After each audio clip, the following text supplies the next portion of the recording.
Manage करते हैं किसको बेटा, कंट्रोल करते हैं प्राइमरी एजुकेशन को। हमने कहा पहला है गवर्नमेंट, सेंट्रल लेवल पे भी और स्टेट लेवल पे भी। हम कहते हैं according to 42nd amendment of Indian constitution passed in 1976, education becomes subject for both center and state and included in concurrent list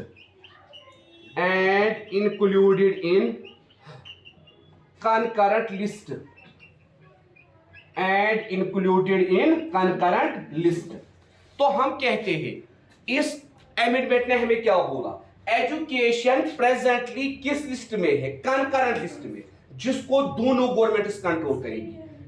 concurrent list मैंने आपको पिछली बार बोला कॉन्स्टिट्यूशन के अंदर 3 किस्म के लिस्ट होते हैं।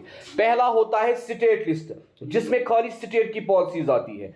दूसरा होता है सेंट्रल लिस्ट जिसके अंदर खाली सेंट्रल गवर्नमेंट की पॉलिसीज आती है। तीसरा होता है कंकरेंट लिस्ट जिसके अंदर दोनों की पॉलिसीज आती है। तो एजुकेशन दोनों की पॉलिसी है, ठीक है बेटा। और बेटा हम कहते हैं गवर्नमेंट को रन दोनों करते हैं, स्टेट गवर्नमेंट भी और सेंट्रल गवर्नमेंट भी, ठीक है। इसीलिए हम कहते हैं गवर्नमेंट ने बेटा एजुकेशन को कंट्रोल करने के लिए किसको बनाया है, किसको बनाया है बेटा, किसको बनाया है, MHRD ऑलरेडी हमने डिस्कस किया, किसको बनाया है, ministry of human resource development, जिसका मेन काम ही है किसके साथ डील करना, ठीक है। तो ये किसका रोल है, ये गवर्नमेंट का रोल है। And at state level ministry of education at state level, ठीक है बेटा, वहां पे भी इन्होंने क्या बनाया है, minister of education at state level. जिस तरह कभी अल्ताफ बुखारी था, कभी हमारी नईमा बाबी थी, ठीक है बेटा, नईमा जी जिसको बोलते थे, ठीक है, नईम अख्तर उसको बोलते थे ना, फिर नईमा बाबी, नईमा जी, ठीक है। तो नईम अख्तर कभी था, कभी अल्ताफ बुखारी था, ठीक है, जो एजुकेशन मिनिस्टर्स हुआ करते थे, ठीक है। तो हम कहते हैं अब पहली ऑर्गेनाइजेशन कौन सी है, गवर्नमेंट। दूसरा बेटा उसको हम कहते हैं लोकल बॉडी। क्या कहते हैं बेटा, लोकल बॉडी, लोकल बॉडी जो बेटा मैनेज करती है प्राइमरी एजुकेशन को। लोकल बॉडी क्या होती है, हम कहते हैं local body means a school which is run by, local body means a school which is run by, वो स्कूल जिसको कौन रन करता है, which is run by Panchayati Raj institutions, Panchayati Raj institutions,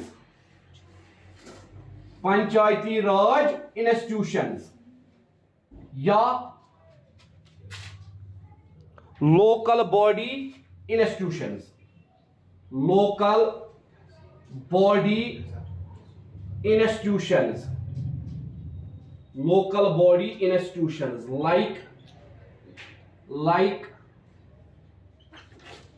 like Zila Parishad या जिला परिषद, पहला। दूसरा बेटा municipal corporation, municipal corporation, municipal corporation, ठीक है बेटा। इसी तरह municipal committee, municipal committee, municipal committee. इसी तरह बेटा हम कहते हैं notified area committee, notified area committee, notified area committee, या हम कहते हैं बेटा cantonment boards and cantonment boards. मतलब बेटा ऐसे स्कूल्स जिनका बेटा गवर्नमेंट के साथ कोई ताल्लुक नहीं है, अगर गवर्नमेंट ही फंड देती है, कौन बेटा फंड देता है? पंचायती राज इंस्टीट्यूशंस। कौन फंड देता है? लोकल बॉडी इंस्टीट्यूशन, जैसे जिला परिषद, म्युनिसिपल कॉर्पोरेशन, म्युनिसिपल कमेटी या नोटिफाइड एरिया कमेटी, एक मोहल्ले की कमेटी, या एंड कंटोनमेंट बोर्ड्स। ये बेटा स्कूल चलाते हैं, जो स्कूल चलाते हैं उनको हम बोलते हैं the schools are under the local bodies. तीसरी एजेंसी जो कंट्रोल करती है, जिसको हम कहते हैं प्राइवेट एडेड इंस्टीट्यूशंस। क्या कहते हैं बेटा? Private aided institutions. Private aided institutions, private aided institutions, ठीक है बेटा? प्राइवेट एडेड इंस्टीट्यूशंस, ऐसे इंस्टीट्यूशन जिनको प्राइवेट इदारे एड देते हैं। प्राइवेट इदारे, जैसे एक प्राइवेट स्कूल कैसे चलता है बेटा? प्राइवेट स्कूल खुद चलता है जब वहां का प्रिंसिपल खुद इन्वेस्ट करता है, तब वो चलता है। प्राइवेट एडेड, ठीक है बेटा? हम कहते हैं प्राइवेट एडेड जो होता है ये वो स्कूल होता है, प्राइवेट एडेड स्कूल, ठीक है बेटा, which is recognised and run by a private aided institution, a private aided institution, ठीक है बेटा? A private aided institution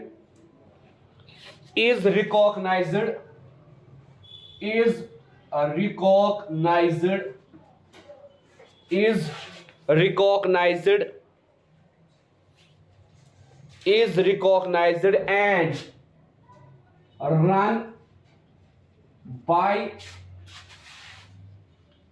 an individual, is recognized and run by an individual, जिसको recognise करता है एक इंडिविजुअल और जिसको चलाता भी है क्या? एक इंडिविजुअल या ट्रस्ट और प्राइवेट ऑर्गेनाइजेशन। अगर इंडिविजुअल नहीं, ट्रस्ट और प्राइवेट ऑर्गेनाइजेशन,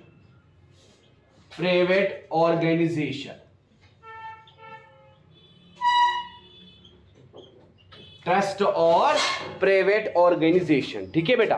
या कोई ट्रस्ट चलाता है या कोई प्राइवेट ऑर्गेनाइजेशन चलाती है, ठीक है? And receive grants and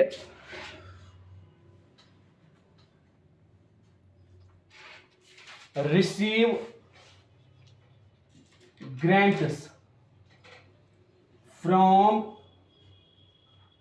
local body,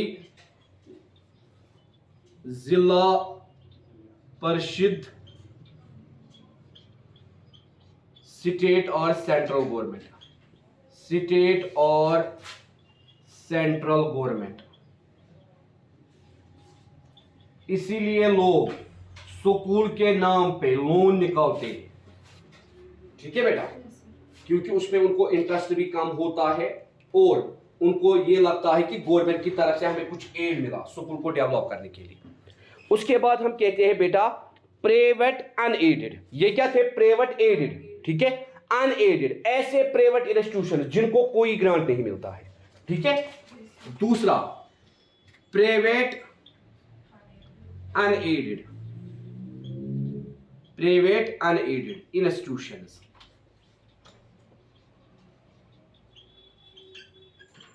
private unaided institutions, ठीक है? Private unaided institutions,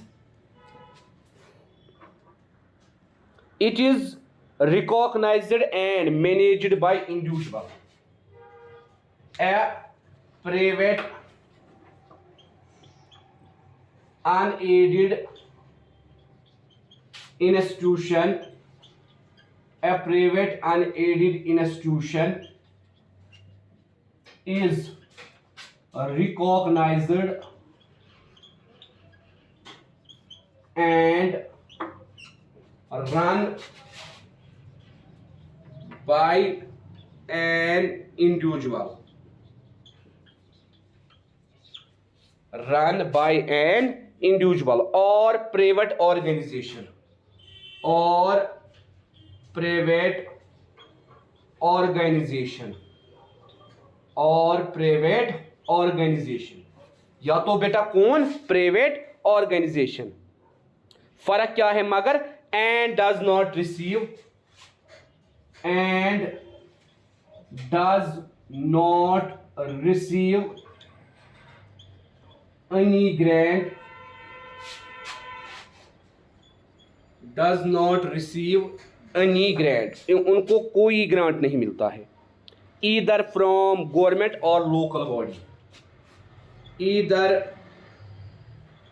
from government or local body, ना गवर्नमेंट से ना लोकल बॉडी से। उसके बाद है lost organisation unrecognised, unrecognized, unrecognized,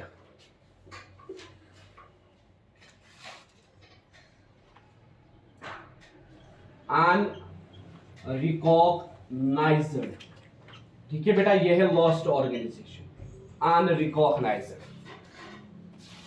ठीक है, ये लॉस्ट है बेटा अनरिकॉग्नाइज्ड। ऐसे स्कूल्स जिनकी रिकॉग्नाइजेशन ही नहीं है, जो विदाउट रिकॉग्नाइजेशन चलते हैं। अब आप बोलोगे सर कैसे, जो एफिलेट करते हैं बाकी स्कूल्स के साथ, मतलब वो स्कूल चलाते हैं through the name of another school, through the name of, example मतलब कोई स्कूल है 8th तक, इनका बेटा 9th 10th की रजिस्ट्रेशन इनको नहीं है, कोई स्कूल है 5th तक, इनको 8th तक रजिस्ट्रेशन, ये 8th के बच्चों को पढ़ाते हैं अपने स्कूल में, एग्जाम दिलवाते हैं किसी और स्कूल से, ठीक है बेटा, अनरिकॉग्नाइज्ड। हम कहते हैं a school which is run, a school which is run, a school which is run, वो स्कूल जिसको कौन रन करता है, by an individual, by an individual or private organization, by an individual or private organization, by an individual or private organization, कोई भी individual या private organisation, ठीक है बेटा, and does not have, and does not have any, does not have any recognition, recognition, does not have any recognition from the state government, from the state government, from the state government, जिसको state government से कोई recognisation नहीं मिली है, from the state government, state government ने उसको कोई recognisation नहीं दी है, और from the government approved boards, और from the government approved boards, government approved boards, मतलब आपने पढ़ा होता है बिस्को के अंदर, सर्टिफिकेट आपको मिलती है डीपीएस की, मतलब ऐसे स्कूल्स है जो 8th तक एफिलेट है मगर उनके बच्चे 9th और 10th देते हैं किसी और स्कूल से, ठीक है, पढ़ते वो अपने स्कूल में ही है मगर एग्जाम कैसे देते हैं, किसी और स्कूल से जिसके साथ उनकी क्या होती है, एफिलिएशन, ठीक है। तो हम कहते हैं ये 5 ऑर्गेनाइजेशंस कंट्रोल करती है प्राइमरी एजुकेशन को, ठीक है बेटा, कंट्रोल करती है प्राइमरी एजुकेशन को। अब देखिए बेटा, इनमें से सबसे ज्यादा रिकॉर्ड गवर्नमेंट स्कूल्स का है, किनका बेटा, गवर्नमेंट स्कूल्स का। मतलब बेटा ये जो हमने 5 पढ़े, 5 में सबसे ज्यादा कौन है? Government schools. कितने? 66%। मतलब 66% गवर्नमेंट स्कूल्स है। Local body schools 14%। Local body schools कितने हैं बेटा? 14%। कितने हैं बेटा? इसी तरह बेटा privately managed aided schools, privately managed aided schools, aided schools, privately managed aided schools वो कितने हैं? 7%। कितने बेटा? इसी तरह private unaided schools 13%। Private unaided schools कितने हैं बेटा? 13%। उसके बाद बेटा ठीक है, उसके बाद क्या बचा बेटा? उसके बाद बचा unrecognised schools, unrecognised schools, unrecognised schools. गिनिए बेटा ये कितना आया? जो बचा वो है वो 100 में से 100 बराबर आया। हम कहते हैं अनरिकॉग्नाइज्ड स्कूल्स यूजुअली कितने होते हैं? कितने होते हैं? बहुत कम एग्जिस्ट होते हैं, इसीलिए उनका रिकॉर्ड इतना ये नहीं है। यूजुअली हम कहते हैं विद टाइम गवर्नमेंट स्कूल्स का रेशियो प्रेजेंटली 91% बढ़ गया है। कितना बेटा? कितना बेटा? और 9% अब इन स्कूल्स का रेशियो रहा। ये बेटा जब एजुकेशन स्टार्ट हुई थी तब की बात है। धीरे धीरे ये नंबर क्या हो गया? रोज हो गया जब नए नए स्कूल्स डाले गए। ठीक है, कहां पे? Private managed aided schools, aided schools, private unaided schools. ठीक है, उसके बाद बेटा अगर अब हम बात करेंगे जो यहां पे हम माइनॉरिटी देखते हैं, minorities, on the basis of minorities, on the basis of minorities. अगर हम माइनॉरिटीज के मुताबिक बात करेंगे, जो बेटा हम यहां पे रिलीजियस माइनॉरिटीज देखते हैं, क्या बेटा? रिलीजियस माइनॉरिटीज बेटा हम यहां पे देखते हैं। ये जो बेटा रिलीजियस माइनॉरिटीज हम बेटा देखते हैं, अगर हम इसके मुतालिक बात करेंगे तो बेटा हम कहते हैं प्रेजेंटली यहां पे जो 8th सर्वे हुआ, किसका? ASR का 8th सर्वे, किसका बेटा? ASER।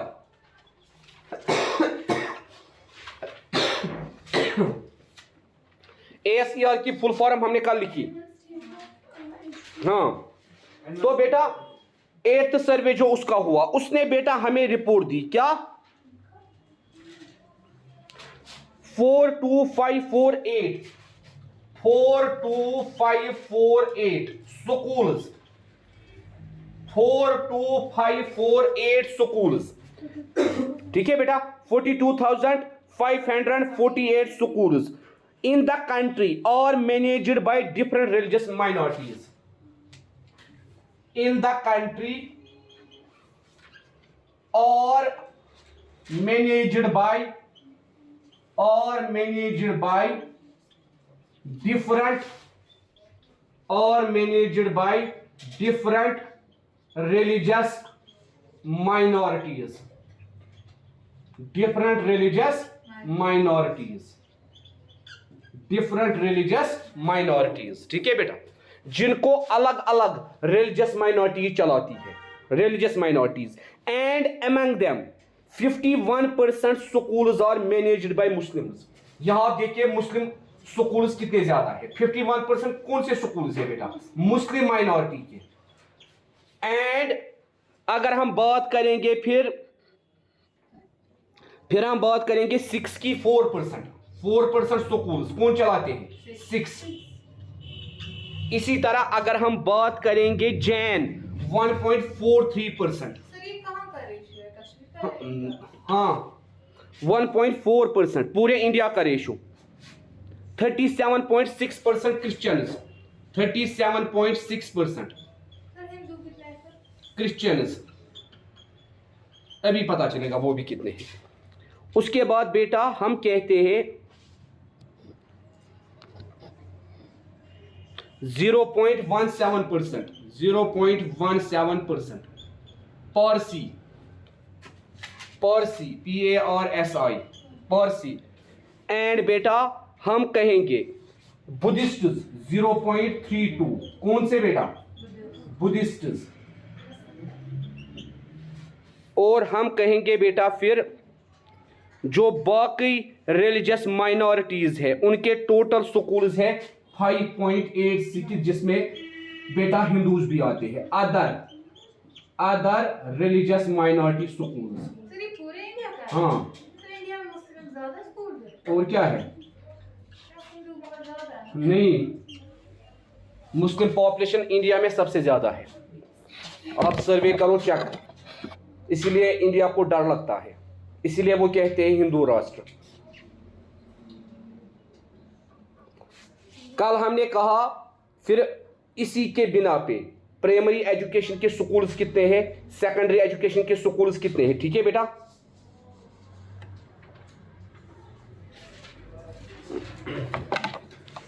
तो बेटा ये क्या था? ये था रिकॉर्ड, ठीक है बेटा? ये था बेटा रिकॉर्ड।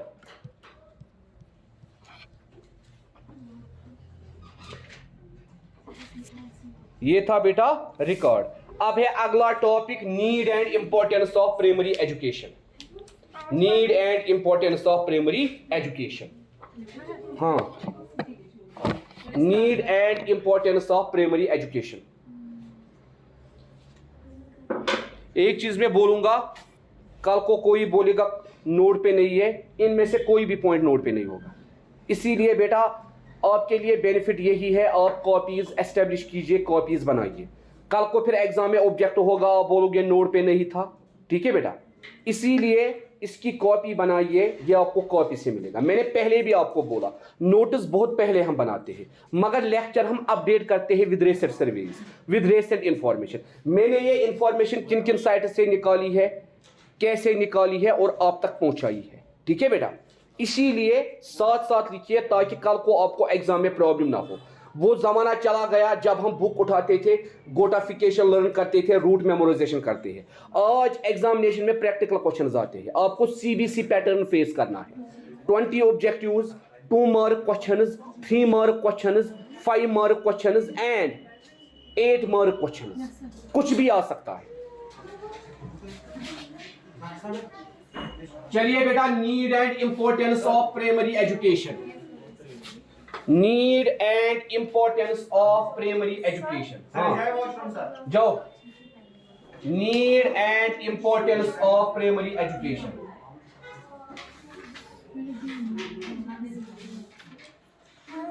बस बेटा चुप कीजिए। Need and importance of primary education. Primary education की नीड और इंपॉर्टेंस क्या क्या है? Need and importance of primary education.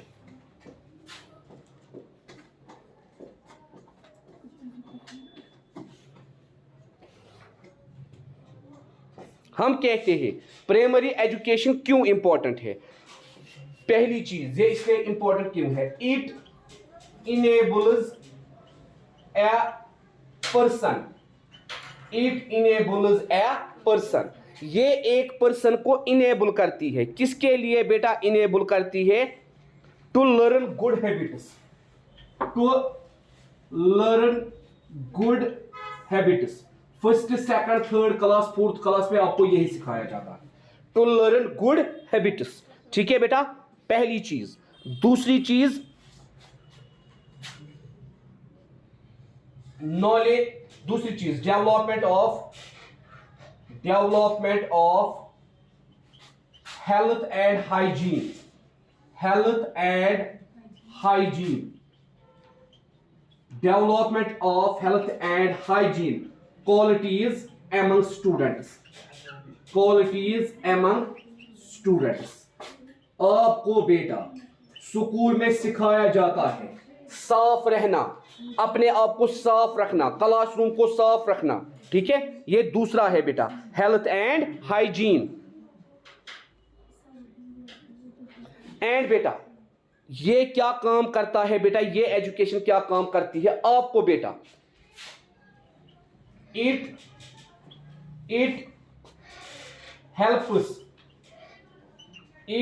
helps in the development of it helps in the development of it helps in the development of it helps in the development of social, physical, emotional and cultural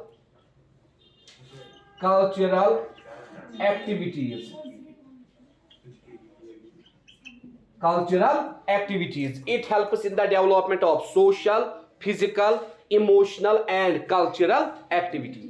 ठीक है बेटा, ये आपको help करता है, आपके अंदर develop होनी चाहिए social, physical, emotional and cultural activities. ये है बेटा तीसरा मकसद इस एजुकेशन का।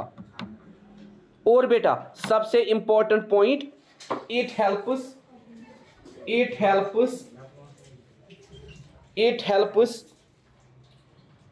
द स्टूडेंट्स या children to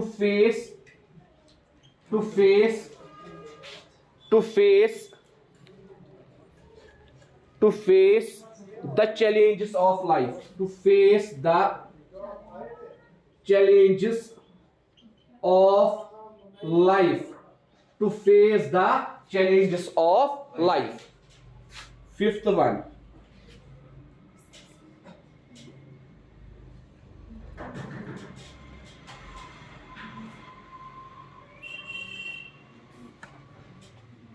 it helps in the proper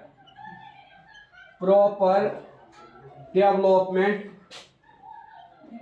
of reading, writing, listening and speaking. ठीक है बेटा, this is all about the need and importance of primary education. Now अब हमारा इसमें